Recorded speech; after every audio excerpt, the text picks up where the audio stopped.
Howdy, howdy, this is Mr. Potter. In today's episode, we're going to take a little bit of a different viewpoint. We're going to be looking at how to save time, save energy, save effort in Linux. You know, as they say, work smarter, not harder. So what we're going to be talking about today are shortcuts and other tools that will help make our job easier as we're trying to navigate around the system. So you'll notice that I am in episode 6 folder, and I've got a file called file. And so what I can do is I can do ls-l file. And I know from our previous lesson that will list all of the properties as well as the owners and groups for this particular file. But I have the ability to do things in a much shorter way. I can do ls-l and then I type the F and then I get lazy.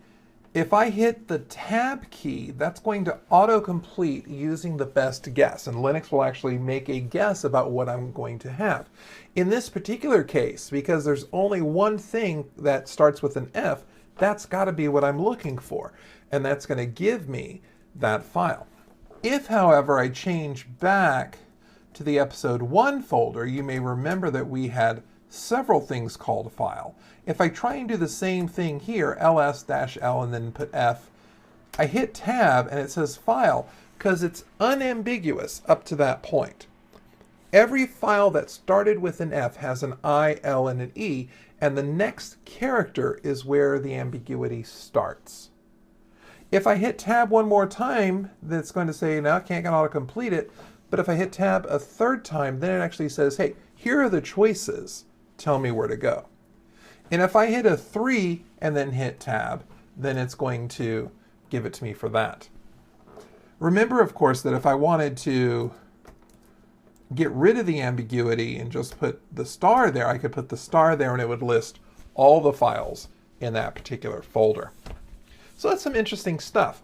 Another thing that's a real tool saver is that if I want to go back to a previous command and re-execute it, I can do that by simply hitting the up arrow on my keyboard. So if I hit the up arrow once, it'll give me the last command that I typed.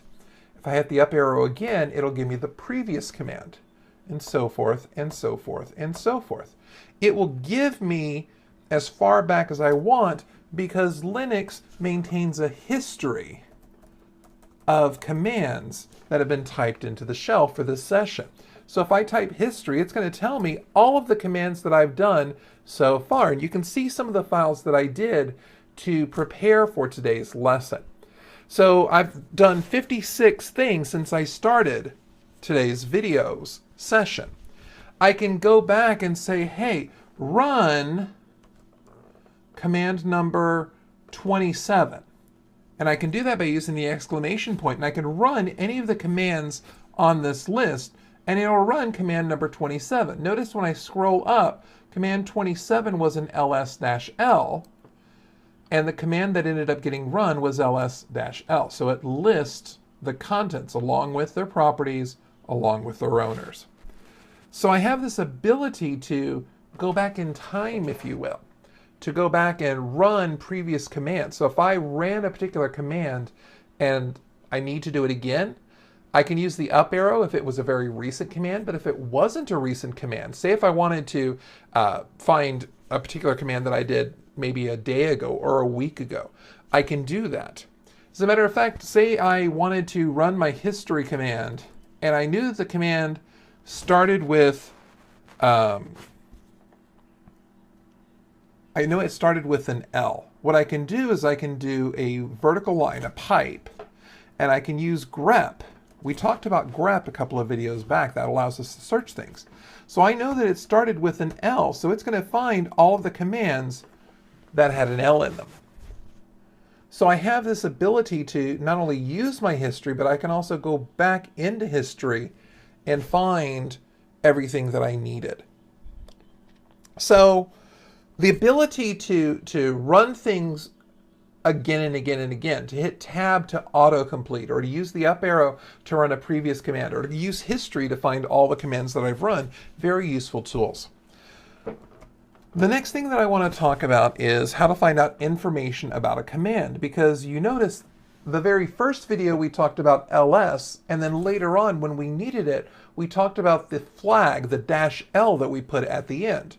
And the thing is, Linux has a ton of these little commands. Some are more often used, some are scarcely used at all. But I can find a manual by running man. So if I want to know everything about the ls command, I can do man space ls, and it's going to tell me everything about the ls command. It tells me it means list directory contents. It gives me the format of the command.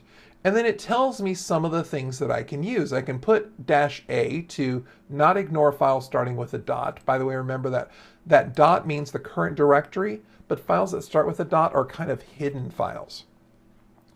I can look for all files with a particular author. I can do lots of things, and I can move up or down using the arrow keys to see all of the different flags that go with this. And again, some may be pertinent to the task that I'm trying to do. Some aren't, like this -H. We haven't talked about it yet, but it says human readable. So it tells me that prints the sizes in human readable format. That's interesting. Let me go back. I hit Q to quit out of this. If I do ls, that just gives me the folders. But if I do ls-L, remember that it gives me more information. And I've got these numbers everywhere, but I'm not sure exactly what it means. But if I do ls.l-H, then it gives me a human readable form. That 4096 is really 4K of space on my hard drive. And it takes up a total of 24K on my hard drive, 24 kilobytes of space. So I have this man, which allows me to go through and find all the special details about a particular command, just by putting man in front of it. I can do man grep and learn a lot about the grep command. And notice that there's several different types of grep. There's grep, egrep, fgrep, rgrep, and we're actually going to talk more about grep in our next episode. So I can do that for any command, including history. So I know that I have the ability to do a lot of things here. And notice here's the exclamation point. I can refer to a command online in, or I can do a bang -in to refer to the current command -in. In other words, go in commands back. I can even do exclamation point, which does the exact same thing running the previous command as pressing the up arrow did. And you can see that there's a lot more options here as well. So definitely, if you know you want to do something and you think Linux should be able to do it, definitely check the man pages, because there's probably a good way to do it. All right, so the last thing I want to talk about is how to find things, how to locate things in this system. I just asked the computer how to find it. So I say, hey, find a file starting in my current directory with the name of something. So let's say I want to find everything that starts with file. So I'm going to put that asterisk, that's the wildcard. If I do that, then it's going to tell me all of the files that start with an file. Now you'll notice I've got file from episode 6, today's episode. There's a file in there called file.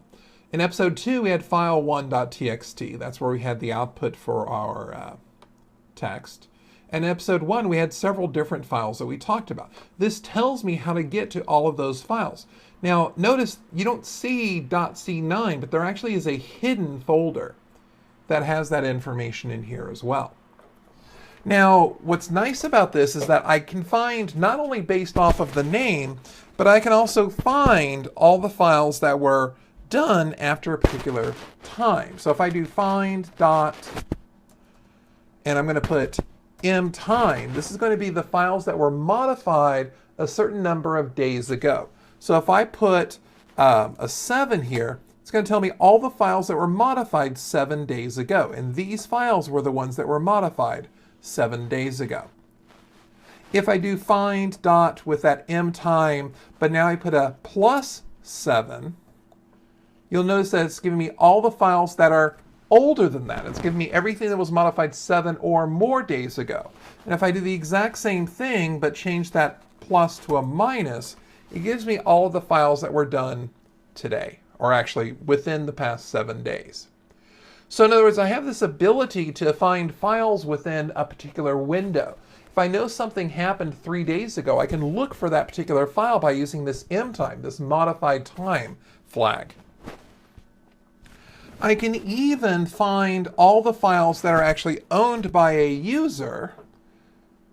Remember that we talked about how to change the user. So Ubuntu is the user that I'm currently running, but we talked about the root user.